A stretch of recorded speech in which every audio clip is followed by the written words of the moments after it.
RAB 13 প্রতিষ্ঠা লগ্ন থেকেই আমাদের এই রংপুর অঞ্চলের শীর্ষ সন্ত্রাসী, মাদক কারবারি, অস্ত্রধারী, চাঁদাবাজ এদেরকে গ্রেপ্তারের মাধ্যমে এই রংপুর অঞ্চলের আইন শৃঙ্খলা এবং গণভোট অনুষ্ঠিত হবে।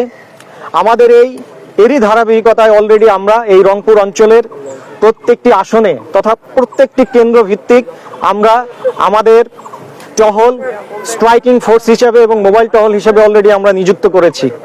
আমাদের র্যাব সদর দপ্তরের লাইভ স্ট্রিমিং সম্পূর্ণ হচ্ছে। সো আমাদের প্রত্যেকটি রংপুর অঞ্চলের প্রত্যেকটি ভোট কেন্দ্র, আইন শৃঙ্খলা থেকে শুরু করে প্রত্যেকটি পরিস্থিতি আমরা লাইভ স্ট্রিমিং এর মাধ্যমে আমরা দেখব।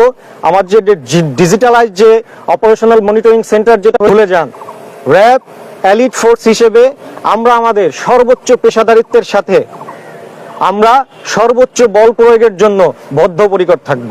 এই রংপুরের অঞ্চলকে, ভোট কেন্দ্রকে নিরাপদ রাখার লক্ষ্যে পুরো রংপুর অঞ্চলের যে পরিস্থিতি সেটা স্বাভাবিক এবং ভালো রয়েছে।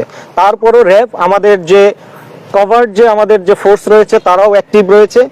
আর বাকি আমাদের যে পরিস্থিতি আমি সেটা আপনাদেরকে বললাম যে আমাদের প্রত্যেকটা আসন কেন্দ্রিক আমাদের ফোর্স ডিপ্লয় রয়েছে। এই ফোর্সকে শক্তিশালী করার জন্য আমাদের আবার রিজার্ভ ফোর্স রয়েছে ব্যাটালিয়ন পর্যায়ে। যদি এই ফোর্স আমরা আমাদের প্রত্যেকটি জেলাতেই আমরা আমাদের যে লাইভ ক্যামেরা সেটা ড্রোনের সাথে সদর দপ্তরের সাথে অ্যাড করা আছে।